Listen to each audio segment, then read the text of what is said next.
Wakati huo polisi kudaiwa kutumia nguvu kupita kiasi kutumia mtutu wa bunduki. Hebu tuvuke moja kwa moja hadi bungeni tupate namna mambo yanavyokwenda huko. Baadhi ya wabunge wa mirengo mbalimbali ambao ni Azimio na mrengo wa Kenya Kwanza kuzungumzia hoja hiyo ya maafa ambayo ilisababishwa wakati polisi walitumia nguvu kupita kiasi kwenye maandamano yaliyoandaliwa na Azimio la Umoja.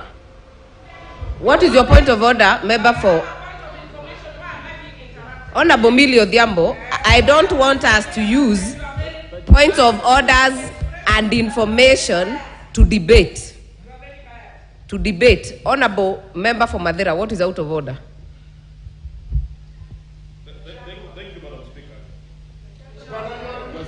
Thank you, Madam Speaker. Madam Speaker, on Order 91, which requires a member to substantiate, I believe Honorable Junet is out of order when he says that those who were shot by police officers. Order, members. Speaker. Madam Speaker, order, members. It has Order, Honorable Amombi. In fact, what you're debating, Honorable Junet was right to actually quote Honorable Pukose, and Honorable Pukose has put his information proper, because Honorable Rosa had made some allegations, same as Honorable Pukose, and it has been cleared. So let Honorable Junet finish.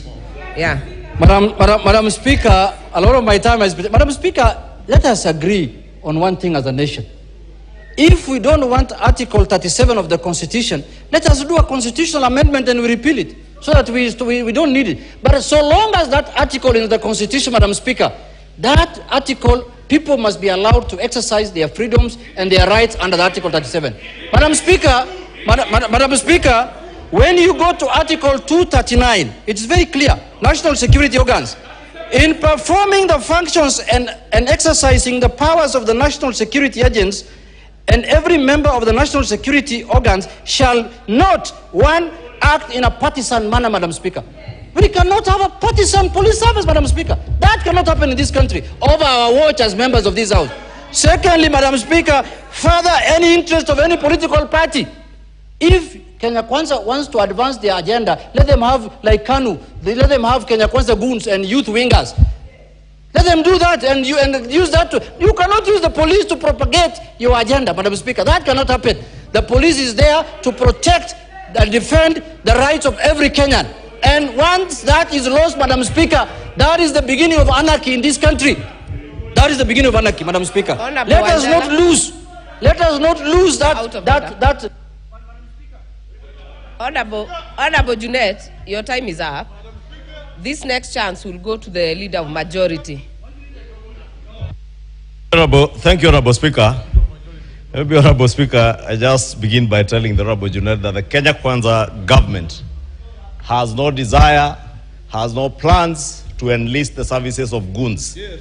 Those who enlist the services of goons and anarchy are well known in this country. And I want to join you to say that the police should and must act fairly, objectively, and in line with the law. And with that, I thank the Honorable Rosa Buyu for having brought us this motion. Not necessarily to discuss the police, but to have an opportunity to have a conversation and a debate on violence and the use of violence as currency for political engagement in this country. Honorable Speaker, we've all been very keen to quote Article 37 of the Constitution on the right to picket and demonstrate. But conveniently, our brothers conveniently leave out a very critical part of that provision in the Constitution, that you have the right to demonstrate and picket peaceably and unarmed.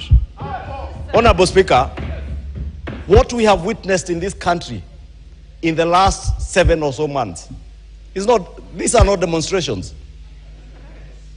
No picketing. What we have witnessed is sheer anarchy. It is riots. It is anarchy. Honorable Speaker, if you can protect me from the member for Baringo, she will have an opportunity. She can stop contributing. I have a very good brain to be able to make my own contribution. Honorable Speaker, I was saying, it is sheer anarchy. We have witnessed a campaign of people being mobilized into riots, lawlessness, thuggery, robbery at times. We have seen people being robbed in the streets. We have seen shops being looted. We have seen highways, very expensive highways, being destroyed. Newly built roads like ABC Rironi at Kangemi. Honorable Speaker, I saw the other day tires being lit. There is now a pothole in the middle of that highway. Tomorrow, there will be an accident there, and we'll all be crying, oh, why is the ministry not doing this? What about the person who lit a tire to destroy that public infrastructure? I remember last term, when President Uhuru Kenyatta said, as he commissioned the Nairobi-Naivasha Railway, that any person who destroyed public infrastructure, he will not hesitate. In fact, if I quote, he said, haki ya Mungu, nitaweka sahihi anyongwe. I'm not saying anybody, President Ruto should sign for those who destroy the expressway to be hanged or to be executed, but I'm saying we must be responsible as leaders.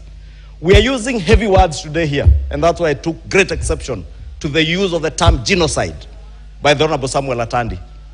We have used words like communities are being targeted, the Luo nation is under siege, it is being targeted. Honorable Speaker, it is true. There have been these violent riots, and I must hesitate from using the word demonstrations because there have not been a single incident of a demonstration or picketing until yesterday. And I must commend a group I saw in Kisii County yesterday, holding vigil, and they peaceably and unarmed. Hopefully it's Irene Mayaka who was leading them. And I want to encourage you, Irene, go back and lead them again. To peaceably have a procession peacefully. And they made their point without a single person getting injured, without a single person getting shot, without a single stone having been hurled at any policeman. That is the kind of country we should be building. Honorable Speaker, I dare ask, Honorable Speaker, how much violence is enough? Honorable Ishungwa, Leader of Majority, do you want to be informed by Honorable Catherine Omari? She has no capacity, Honorable Speaker. She has no capacity to inform me on anything, on any subject. Honorable Speaker, I was asking, how much violence is enough? How much bloodshed, Honorable Speaker? Honorable Speaker, I believe you will protect me from this unnecessary noise. Honorable Speaker, I was asking, how much violence is enough? How much bloodshed is enough? And I say this because I see a number of you from leaders from Luo Nyanza. And I want to look at you straight in the eye and ask you how much blood, how many liters of blood is enough? How many body count, how much body count do you want us to count for us to say enough is enough? Honorable Speaker, the mover of this motion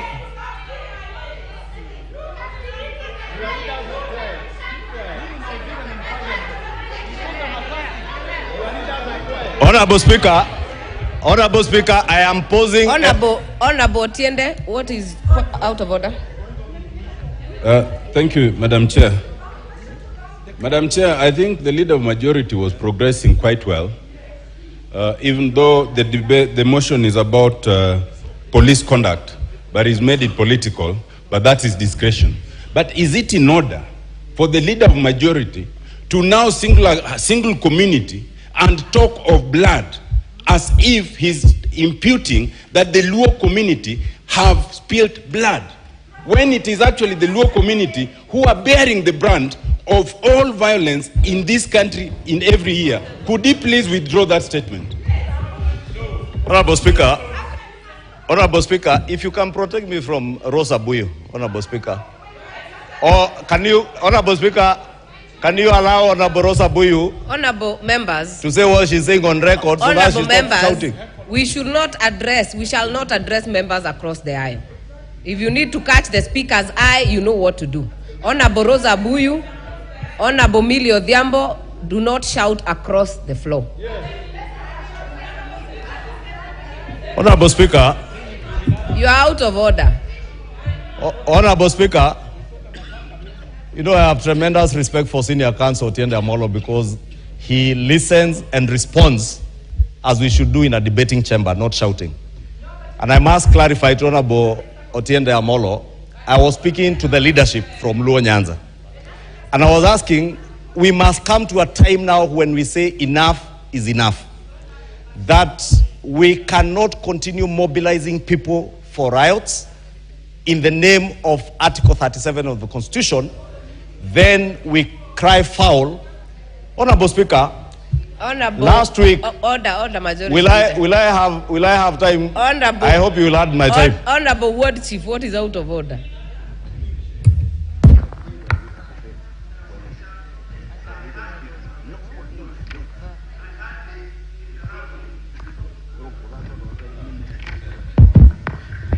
Madam Speaker, in this House, I hardly interrupt people.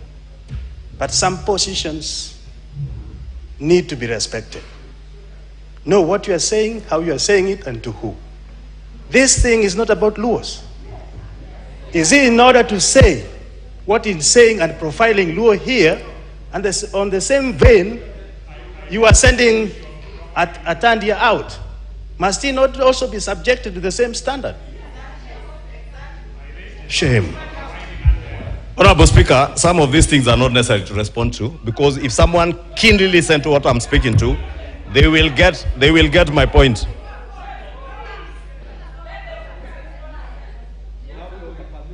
Order members, I really will actually engage and indulge us to actually just observe decorum because I have had an Honorable Otiende Amolo, you can confirm that this came from this side of my left initially.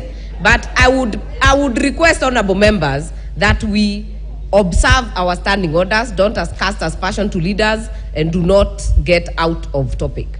Honorable Majority Leader. Thank you, Honorable Speaker, for bringing order back to the House, because I was saying anyone who is keenly listening to what I'm saying, I was responding to the calls or the use of the terms like genocide, like targeting of communities. We already ruled on that, Majority and Leader. that is what, Honorable Speaker, I was responding to. Yeah. So those who are getting what I'm not saying, and Honorable Speaker, I was saying, as leaders, whether from Kiambu, whether from Luo Nyanza, we must now begin taking responsibility. I like what Honorable Sarah Korere said, that you can indeed lead your people in a demonstration, peaceably and unarmed.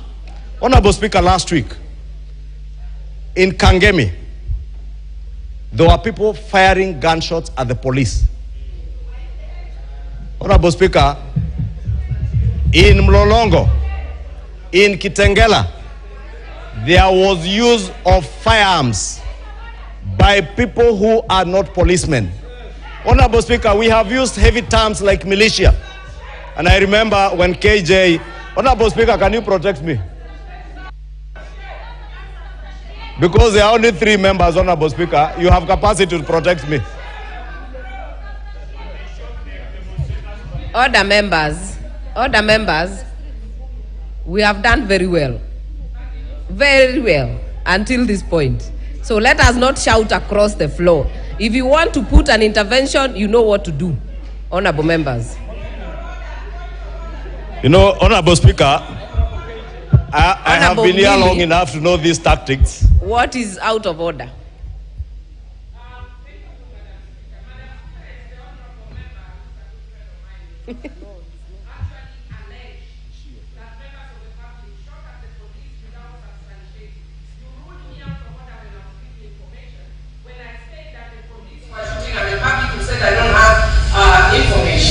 What about it? He's also making allegations against the public without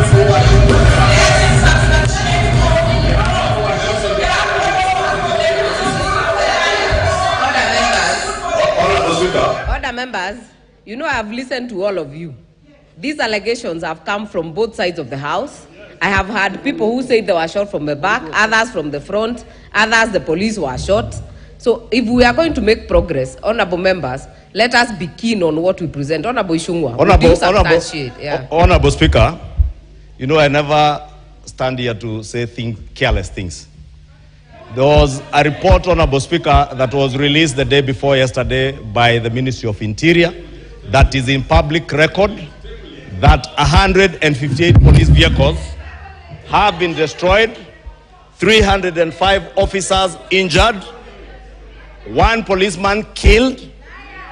Honorable Speaker, when I said there was fire towards the police in Kangemi, indeed, I happened to be in the vicinity that day, attending a funeral, Honorable Speaker, in a church. And the Honorable KJ, because I was with the Honorable KJ, he can tell you, as we waited, policemen had to take cover because there were gunshots coming from the crowd. Honorable Speaker, when the Honorable PO and I was challenged on the use of the word militia, I want to state that it is indeed true. There has been a militia that has been used in these riots that have purported to be demonstrations.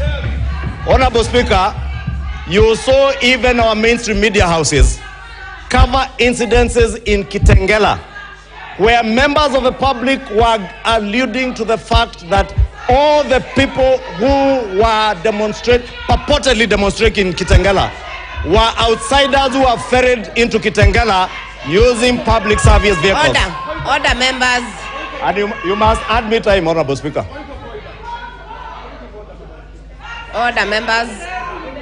I know so many of us want to speak, and I want to confirm we have a lot of time for everyone to speak. We have an hour and a half to go. So we will speak. So we will give the majority leader to wind up because your time is up, majority Honorable leader. Speaker, you will add me the time that I have been disrupted. And I had time, 3 minutes, 20 seconds. Honorable Speaker, I was saying if you listen to the people in Kitengela, saying that people were brought in to Kitengela in the morning, the violence that was meted out in Mlolongo was never by the people of Mlolongo or Mavoko, but it's outsiders who were brought in. Honorable Speaker, when you speak about militia, we know the militia and criminal gangs that have been used politically in this country since time immemorial. You know who dons the Mungiki sect and Mungiki militia. You Mr. know Speaker, who acts with my them. point of order is this. Order. You know who... My point of order is this, Mr. Speaker. Order. What is out of order, Honorable Junet? Madam Speaker, my point of order is this, with a tremendous respect to the majority leader. Madam Speaker, he's alluding to here that there were people who were ferried from outside to Kitengela. Madam Speaker, the question I wanted to ask is, what kind of inept and useless government is he running not to know that people were ferried at night there to go and cause havoc, and he's just sleeping? He's a majority leader. He should have known it by night, Madam Speaker. Order, members. Order, members. I don't remember Honorable Ishungo being the intelligence boss or anything like that, but please continue. Thank you, Honorable Speaker. You know, I allow Honorable Junet because he's a serious leader and he will never shout for nothing. He will state things, but the day I run a government, you will get to know. Now I'm not running one, Honorable Junet. But I was saying, Honorable Speaker, these are facts that I'm speaking to, that there have been people who have been mobilized, criminal elements, and the police must deal with all criminals, whether within the political circles or outside the political circles, Honorable Speaker. Honorable Speaker, I was saying in Mlolongo, Honorable Speaker, when people were demolishing the expressway, and Honorable Junet knows where he was, and he knows that.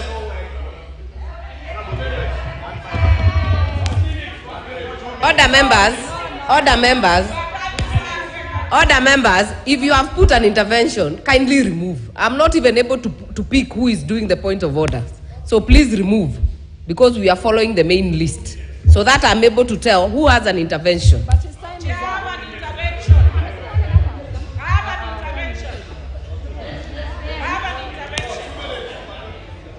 His time is up. Order, members. Point of order. Point of order on what you raised. Honorable Otiende, are you on a point of order? No. You're waiting to talk. All right.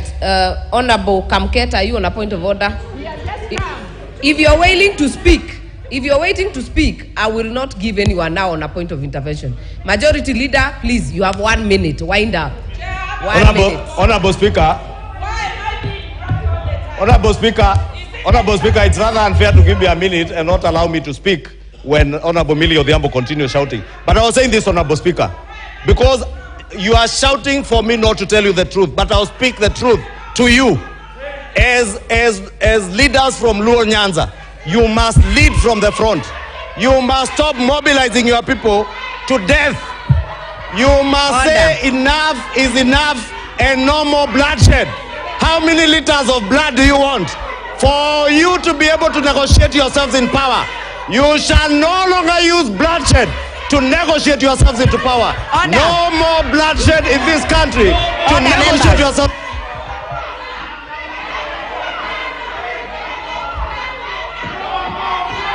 Order.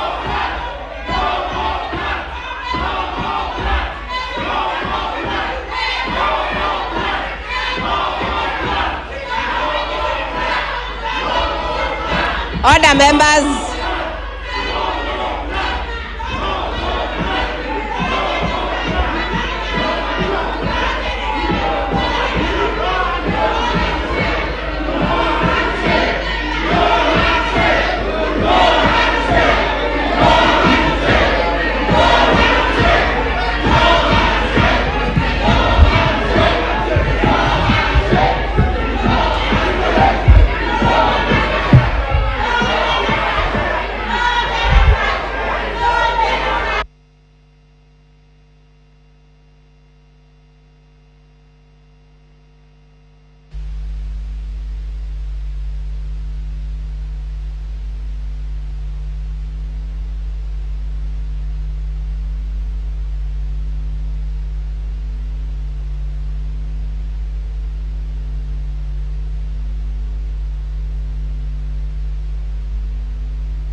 Order, members.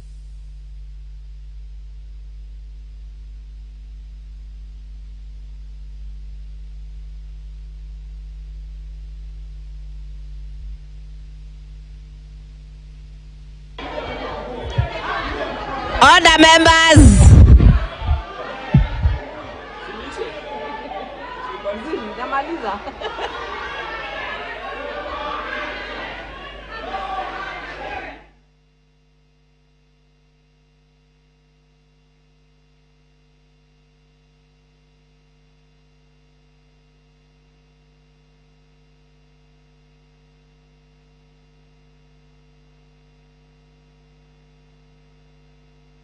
Order. Order, Irene Mayaka, Honorable Mbaka, Honorable Irene Joki, take your seats. Take your seats. Honorable Ferdinand Wanyonyi, take your seat. Honorable Kawanjiko, order, take your seat. Honorable John Paul, take your seat. Honorable Amashukuru, take your seat. Honorable Dorothy Mudhoni, take your seat. Honorable Janet, take your seat. Honorable Honorable Yagon, take your seat. Honorable Mokami Mashinani, take your seat. No. Honorable Catherine, take your seat.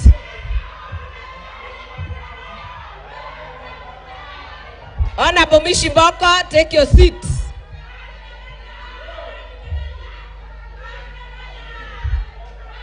Order, members. Order, members. Order, members. Order, members. Order, members. Order, members. Order, members. Order members, on the request of Honorable Junet, we are going to stand up for a moment of silence. And that one is now authorized by the House. Order! Order members. Order members.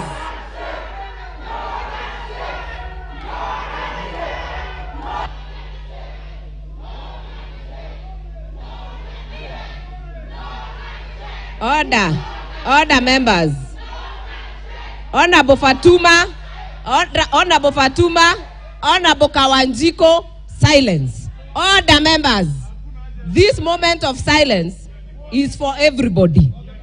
For the police, for the others, all of them. Order. Order members.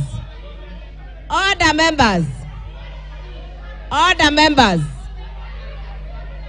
Order, Honorable Rosa Buyu. This is your motion. This is your motion. This is your motion. This is your motion.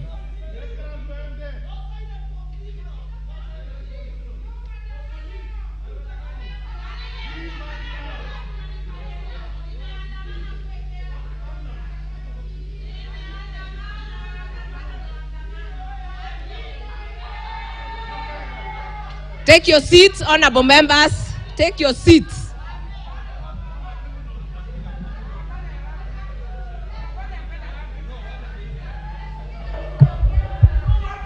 Order members, we'll continue with this motion. Order members. Order. Order. Order members. Order members. We have a lot of interest on this motion, and we want to give members time to ventilate on this motion because it is important. So I ask all of you to maintain decorum in the House. Majority Leader, 30 seconds. 30 seconds. Honorable Speaker, thank you for bringing us back to order. I was going to conclude, Honorable Speaker, and say that we must, as leaders, declare that enough is enough. No more blood should be shed in this country. No more blood should be used as a currency for political negotiations. And for the record, Honorable Speaker, and as government spokesperson in this House, I want to say for the record, even with the bloodshed, Honorable Speaker, there shall be no handshake. We shall not allow people to use bloodshed, violence, and anarchy as currency for political negotiations. Honorable Speaker, your time is up. Your time is up. Order. Order members. Order members. There is a lot of interest on this motion, and I want many of us to contribute. So the next chance will go to the member for Makueni, Honorable Susan Kiamba. Thank you, Madam Speaker, for giving me an opportunity to make my contribution on this very important motion. Thanking Rose Ombuyu Mheshimiwa for bringing it to the floor of the House, because foremost, I think I am among the members who have come to the Parliament for the first time. And one reason why I wanted to come to Parliament, because I've been in the community development, I wanted to come to a place where at one button we can institutionalize change. I came to Parliament because I thought Parliament is the place where if you want this country to change, at a split of a second, we agree on something and it changes the whole country. So, Madam Speaker, listen, I'm contributing to this motion. So basically, Madam Speaker, in this particular country, Honorable Wako, what is out all of the order? members in this particular... Honorable Susan, order. What's wrong? I'm not saying anything.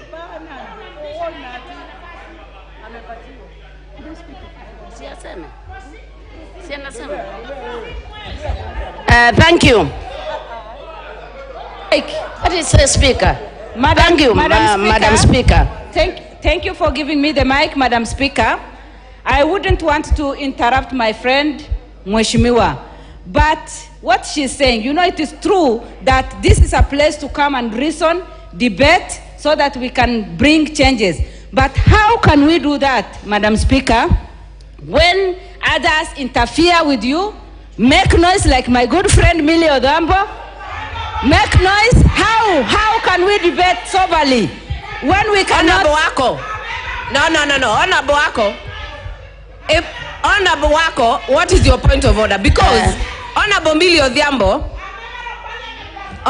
Odhiambo shouting across the aisle is actually out of order. But Honorable Susan Kiamba was going very well. So let Honorable Member for Makueni continue. Yes. Thank you. Madam Speaker, thank you for your protection. And basically, what I was saying, we are very privileged, 349 people to make decisions for 40 million Kenyans. We are very privileged. We are among the most educated Kenyans. We have the best exposure, courtesy of our communities. And I think this is Honorable Member for Makueni, address the chair.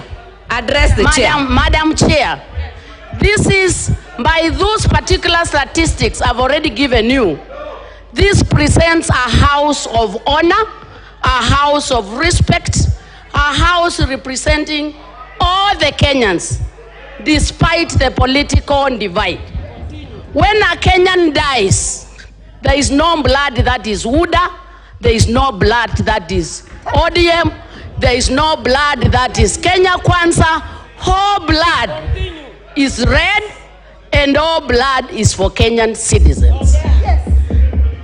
Madam Honorable Speaker, I am very disappointed when I see honorable members thinking the death of any Kenyan, whether the Kenyan is coming from Makueni, whether the Kenyan is coming from Luoland, whether the Kenyan is coming from Kikuyu, and death of any Kenyan must worry us as representatives. So when the deaths of people do not worry us, Madam Speaker, I feel as a person,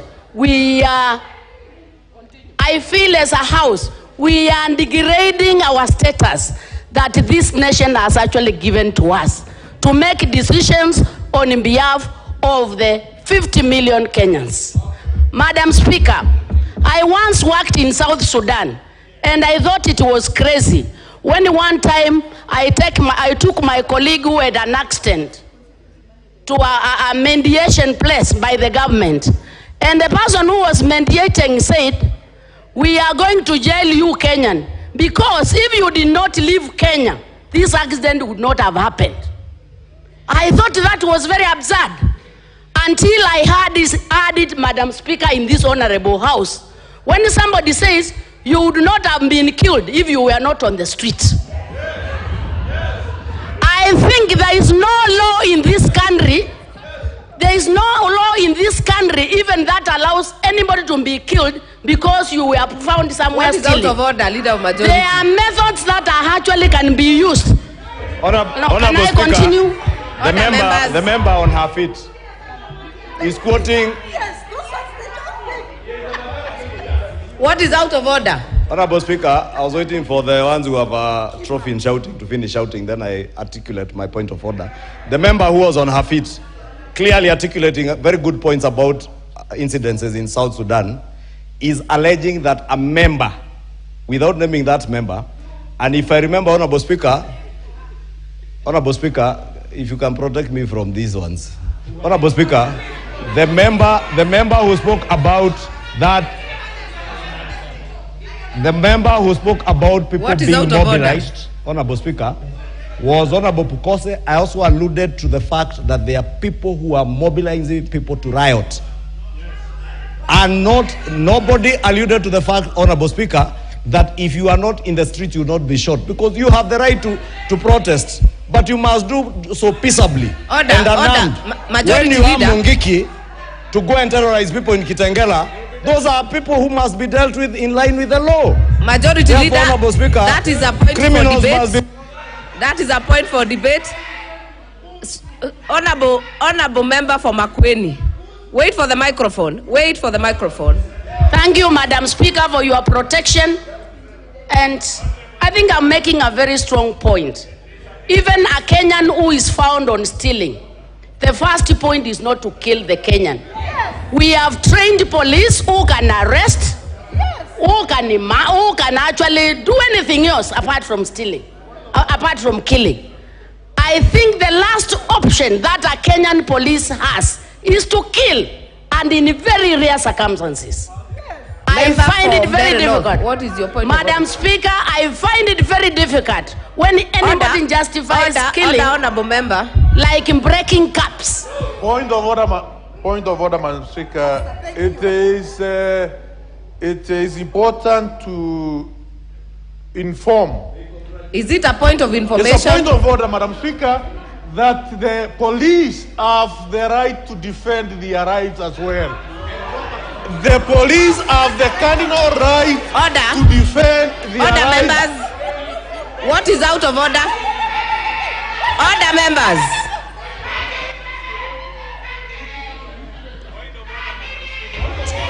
Order, members. Thank you, Madam Speaker. Thank you, Madam Speaker. Order, members. What is your point of order? Thank you, Madam Speaker. Hold on, Honorable Susan. Thank you, Madam Speaker. Is the Honorable in order, Madam Speaker, when he alleges that, when he justifies the fact that people have been called to demonstrate and therefore they have a right to be there and they have a right to be shot by police. I think that's what I heard her say. And they congratulate... Honorable member, Honorable member for Endebed. And they congratulate Lut.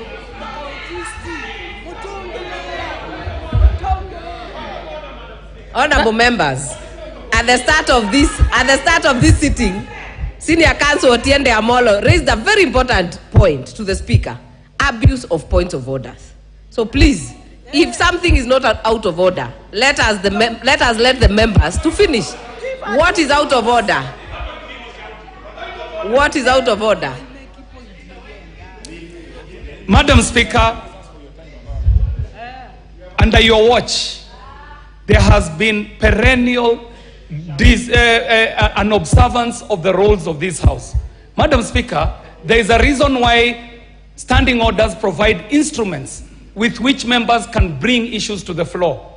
Heckling is not one of the instruments, Madam Speaker. So if any individual wants to prosecute a matter, there is a reason why they brought this adjournment motion. You cannot use unconventional instruments on this House while you're the sponsor of the adjournment motion. If you wanted to prosecute the matter by heckling, you could have heckled elsewhere. You cannot sponsor an adjournment motion and heckle through the... Honorable KJ, order, members, you have made your point, but I want to agree with you. The heckling is unparliamentary. It is out of order. And let me finish. This heckling, order members, this heckling is not a preserve of one side. So I would really request both sides to maintain decorum. Member for Makueni, please continue. Thank you, Madam Speaker, for your continued protection. And I think all of us should agree in unison that in this country, when we talk about police brutality, whether it is something we should actually look at. Yes. You're done. Thank you. Honorable members. What? Order, members. Order, members. Order, members. The point of information has to be allowed by the Speaker and the member, but her time is already up. Order, members. The next chance. What? Order, members. Order, members. I want, Honorable Susan, I'll give you 1 minute. wind up, and make sure you use it to wind up, and then I'll give to the others. My last comment. If you look at the people who were killed, if you do analysis, you will find they were in the ages of 13 to 23. Anybody who has ever attended a unit of sociology knows how young people behave anytime there is commotions. Already, when you kill somebody on that age, people were just going, some of them out, like in my constituency. The young man was fetching water and he went to just check. So how can a police force that we have employed continue killing young people as young as 13 to 23? We have all the data. So I think, Madam Speaker, I think this House... What is the point of order? Honorable Ruto? I think this House, with all due respect, I think in this House, we should raise up to the occasion and be accountable, make the police accountable to this House. Thank you. Madam Speaker, thank you for this opportunity. Is it in order for the honorable member to allege that police shot at a 13-year-old child? I mean, in that case, where did the 13-year-old child appear in the demonstration and destruction? Because the point where police met with the demonstrators is where there was destruction. So in this case, where was the 13? Those are allegations, and it should be substantiated according to the standing order. Because it's an honorable House, it should not go on record that a 13-year-old child has been alleged to have been shot in a demonstration. And then someone has to take responsibility. Why do you bring children to the demonstration? Thank you. Order, Honorable Irene Mayaka. Shouting across the aisle will not be permitted. Let us maintain decorum. All of us will get to speak. The next chance I'll give to the honorable member for Buri, Honorable Rindikiri Mugambi. Thank you, Madam Speaker. I want to pick from the point that death is death. And I'm not used to making allegations, but when I was in the farm in Narok, one of my shops was being raided in Kitengela. And as a community of businessmen in Kitengela, we were very keen in giving instruction to check the people who are demonstrating. And it was very clear there's nobody from Kitengela who participated in those demonstrations. There are people who came, strangers, and they did what they did. What we want to ask ourselves, and we should not play only thou to please our masters. What we need to analyze is who organized these gangs to go and terrorize people's businesses. We need to analyze. It's true you have the freedom to demonstrate, but it is equal upon the arrangements and the organizers of the demonstration or picketing to ensure, from their perspective, there is law and order. Madam Speaker, we are trivializing issues here. I don't believe in shouting. Where I come from, we don't shout. We listen and we speak. Madam Speaker, let people not members here think that others who are quiet, they know nothing. And shouting is not a preserve of certain people. We are here as a house of decorum, and we are addressing an issue that has been brought forward by a member. What am I saying? We are in a situation where people must learn to say the truth. And we must start with the truth. The demonstration taking place has nothing to do with the cost of living. My observation, and I beg for attention, it is dread post-election violence which has been given time to prepare for the way forward. We all know, we have vast information. We have more deeper information. all of us, including Junet. The master organizers are known to Junet. The masters of the police, they are known to the police. So, when we come here and we play to the gallery, the matter is very serious, and we must go to the root cause of this problem. We must address where these people came from and who organized, who funded. We have to know why somebody who lives in Kisumu, works in Kisumu, is killed in Kitengela. We have to know who organized and made that 13-year-old boy to go and destroy Express Highway. It's not simultaneous. It's not something that just happened. It's not something. Madam Abuya, I have a lot of respect for you. And can I finish? You executed your case. I will give a point of order to Honorable Buyu. What is out of order? The microphone. Is the honorable member right in intimating that if a person is born somewhere and lives there, that is the place they should die or be killed, when we know that in Kenya there's freedom of association, you can go anywhere, you can carry business anywhere, and if that finds you in another place, there's no crime in that. Is it in order? Thank you, Madam Speaker. Madam Speaker, with all due respect. Do you want to be informed by the majority leader?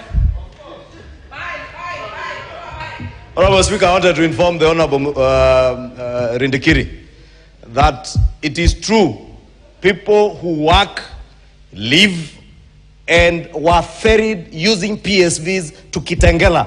Those are facts that speak for themselves. And what Honorable Rindikiri is asking is true. We must know who mobilized them. And that is why I was telling Rosa Buyu, you cannot mobilize people in Kisumu to come and cause chaos in Nairobi, then majority start leader, behaving, information is to pretending that you are now crying for them. Order. That you are the mobilizer. Order, members. Order.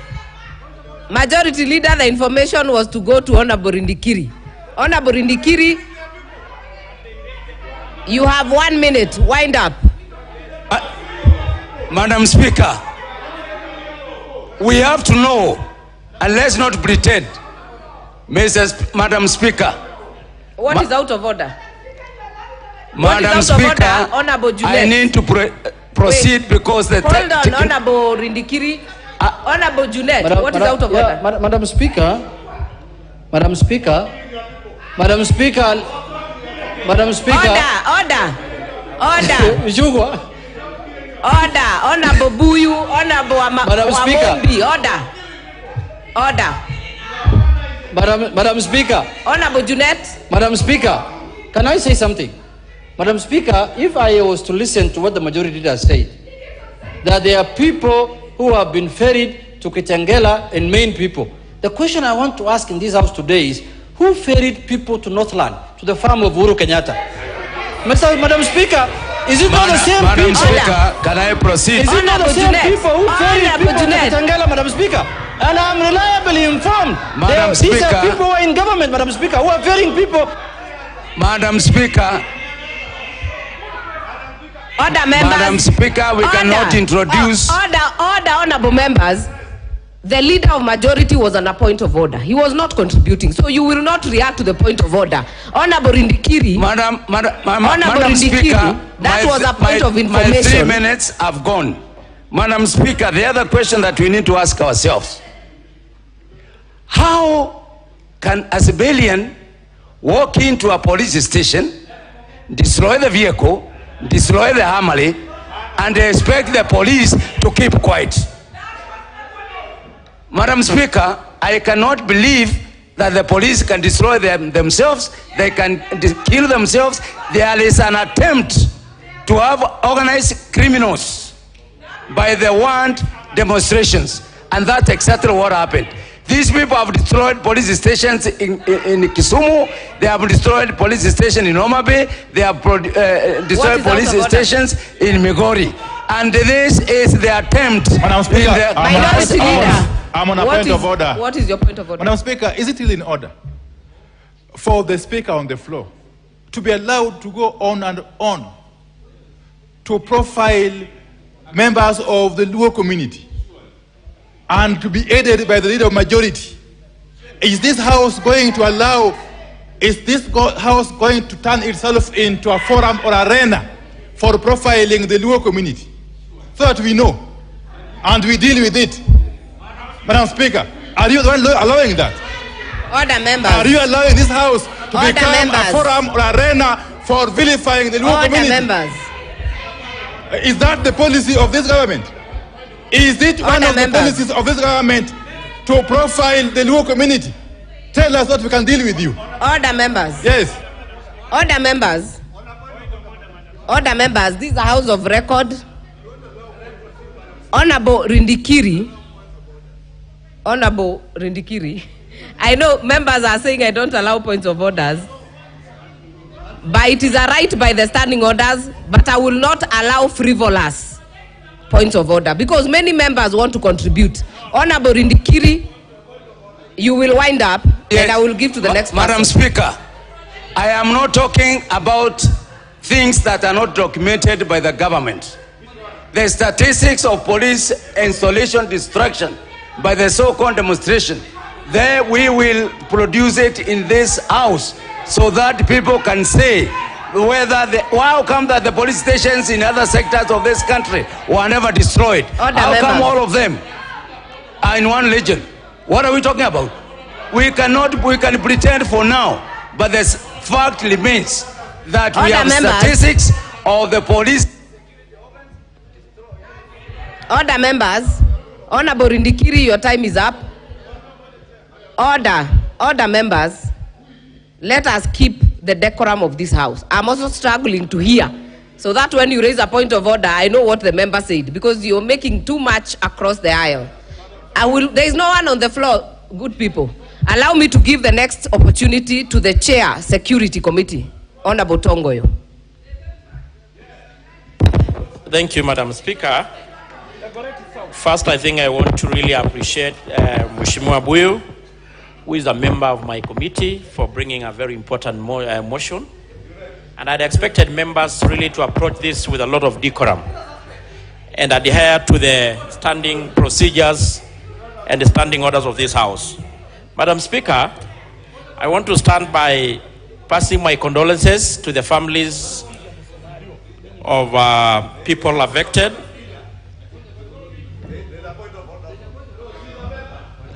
What is out of order? No, Madam Speaker, I wanted to indulge I wanted to seek your indulgence whether we should treat, Madam Speaker, I was saying whether we should treat the chairman of the Security Committee in the House, the Honorable Tongoyo, as a suspect or as a member who's contributing. Because he's the chairman of the committee that oversights the police. So where do we place him as a suspect? Order, Honorable Junet. Even the mover of this motion is a member of the same committee. You know, let us not go there, because even Honorable Rosa is a member of the committee. So Honorable Tongoyo, please continue. Madam Chair, I think we should ignore that, because as you alluded, then even the member who brought the motion should be treated as well, if that is the case. Madam Speaker, I've just said we should really, I'd expected members really to pay attention, because it's an important subject. And Madam Speaker, it's true, we all have witnessed what really happened. Protect me, Madam Speaker. Please take your seat. So, I think... Honorable Mili, what is your point of order?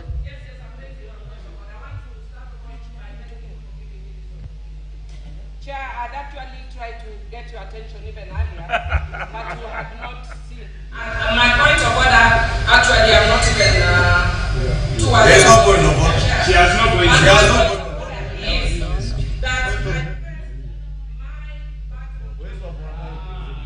Almost 5 times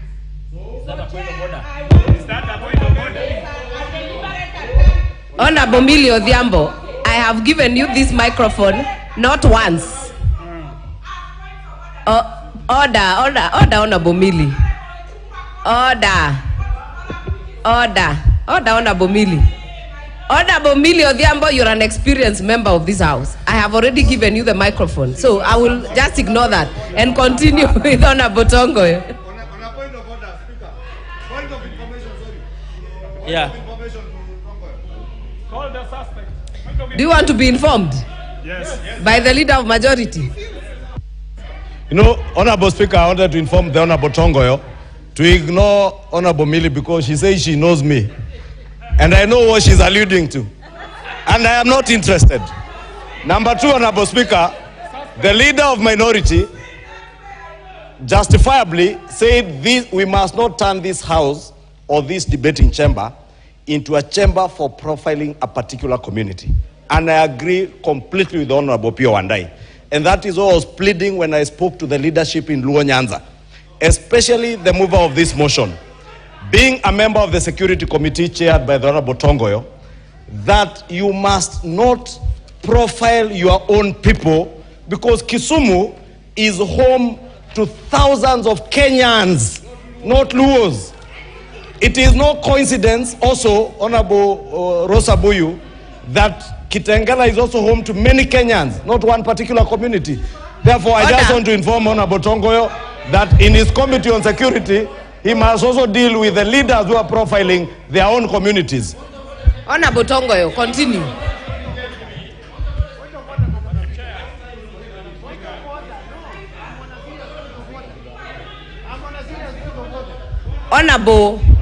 Honorable,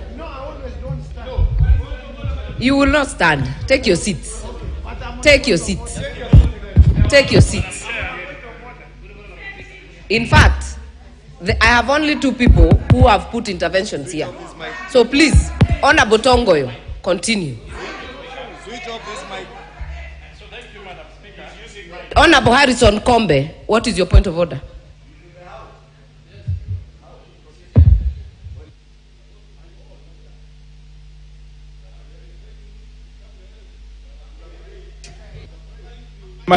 Thank you, Madam Speaker. Madam Speaker, would I be in order to ask the chair, to ask those people rising on points of order to state which standing order they are standing for? Thank you. Honorable Chepkonga, what is out of order?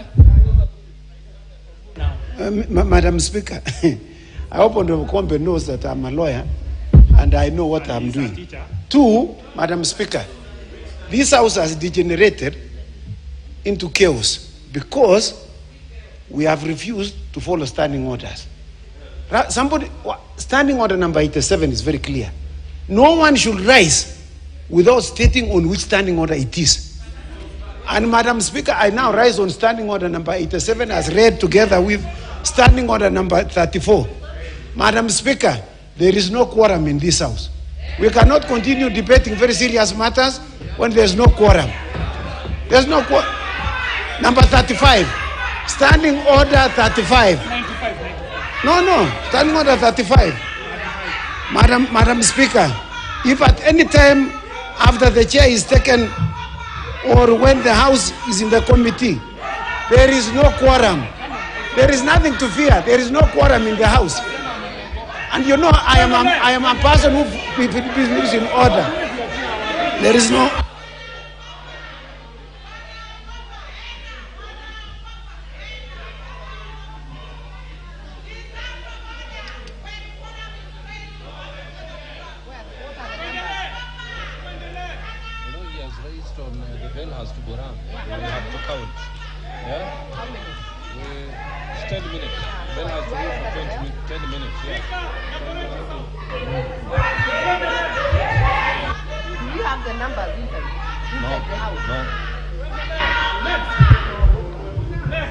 Order members. Order members. A member has risen in his position under standing order number 35. And I will therefore order the sergeant at arms to ring the bell for 10 minutes.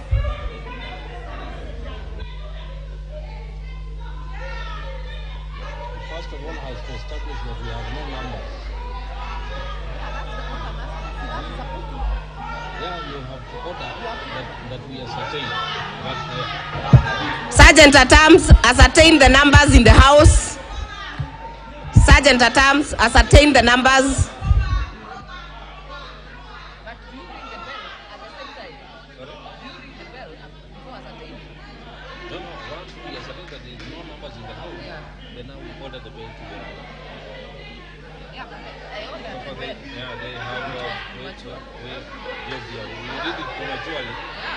But the numbers stand at 44 now.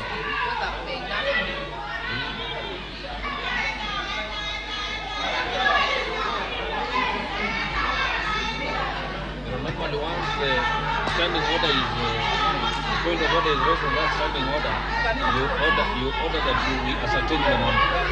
Once you ascertain the number, they are not less, they are not enough, you order for the bell to be run. That's what I was asking. Yes, yeah. Because I wanted to get the number. Then the sergeant Yeah, he has just confirmed they are 44.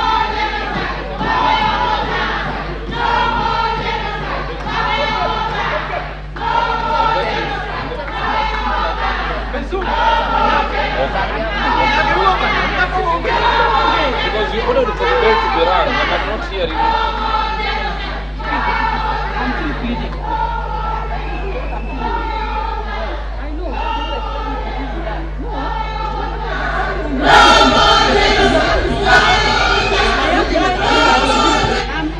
I'm my own distinct points. In fact,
the business of the National Assembly is currently on. What we have on the floor at the moment is a quorum bell on, directed by Honorable Martha Wangari, currently presiding over the business of the National Assembly at the moment. And remember, the National Assembly at about 2 hours ago or thereabout adjourned the normal business of the House to discuss a motion on matters police brutality brought to the House by Honorable Rosa Buyu, where members of the National Assembly have been ventilating on the aspect of police brutality in the country. After the discussion on this particular motion, a member rose on a point of order, informing the chair that the House lacked quorum to sort of carry on with its business this evening, and that informed the directive by the Speaker to direct the Sergeant at Arms to ring the quorum bell for about 6 minutes. And this particular quorum bell that is currently on is to allow for members of Parliament to make their way back into the chamber so that the House commences with its business. And remember, the House is currently debating a motion on matters police brutality. This is a motion that has divided the House right in the middle, as members of the opposition as well as the majority side sort of debate, agree and disagree on this aspect of police brutality. We've had members of the Kenya Kwanza wing, led by the majority leader, Honorable Kimani Ichung'wah, expressing reservations in regards to the recent demonstrations by the opposition, and that is Azimio la Umoja One Kenya coalition, raising concerns over the nature of the opposition, over what the government says is equal to anarchy, and those particular demonstrations were not in line with Article 37 of the Constitution that gives members of the public the rights to demonstrations. According to the leaders from the Kenya Kwanza wing of the National Assembly, the opposition in one way or another went against the provisions of the Constitution in the manner in which members of the public as well as the politicians from the Azimio la Umoja One Kenya carried out their demonstrations. Members say that those particular demonstrations went ahead to destroy lives, property, and that is against the provisions of the constitutions in regards to how members of the public are supposed to carry out protests. Away from what members of the Kenya Kwanza wing allege, we've had members of the opposition also having their chance on the floor, speaking into this particular issue. And of importance to note is that members of the opposition allege and are accusing the state of somewhat politicizing the police service, which they claim is a dangerous trend if we allow the country to go to that particular route.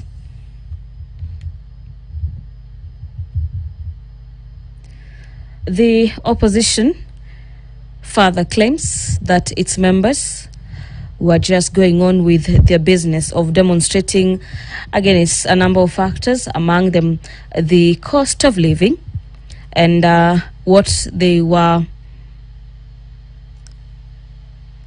getting from members of the police service was aspects of brutality, being maimed, and so forth. And what they want is for the government to explain if the aspect of members of the security is... Order, members. Member for Starehe, member for Embakasi. Order, members.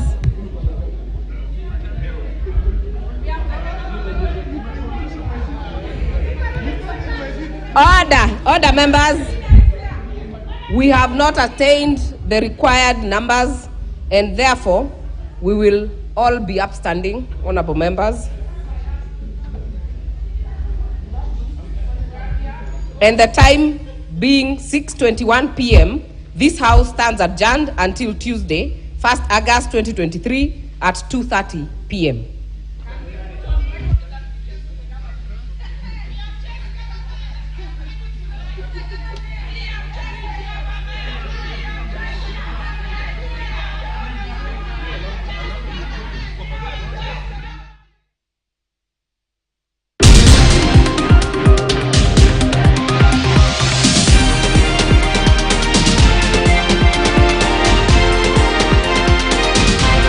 KTN News. Get the whole story. Get ready for an incredible experience at the 3rd edition of the Club Kiboko Festival, where fun, entertainment and learning come together in one spectacular event. At Club Kiboko Festival, children are at the heart of the action. Watch as they dive into a world full of exciting activities and unforgettable adventures. With thousands of children and parents attending, this is the perfect opportunity for your brand to interact directly with the target market. We have created various sponsorship opportunities tailored to your specific goals and needs. Whether you're a small local business or a large corporation, there's a sponsorship package just for you. To book your space or get more details, call Helen on 0752 360 782 or email hgcandy@standardmedia.co.ke. Club Kiboko Festival. Miss it, miss out. We value your feedback and welcome any comments, queries, or complaints regarding our news content. You can get in touch with us on SMS 22155, call 0719 012 450, or email feedback@standardmedia.co.ke, or you can send us a letter on Post Office Box 30080-00100, or deliver it to our offices at Standard Group Center, Mombasa.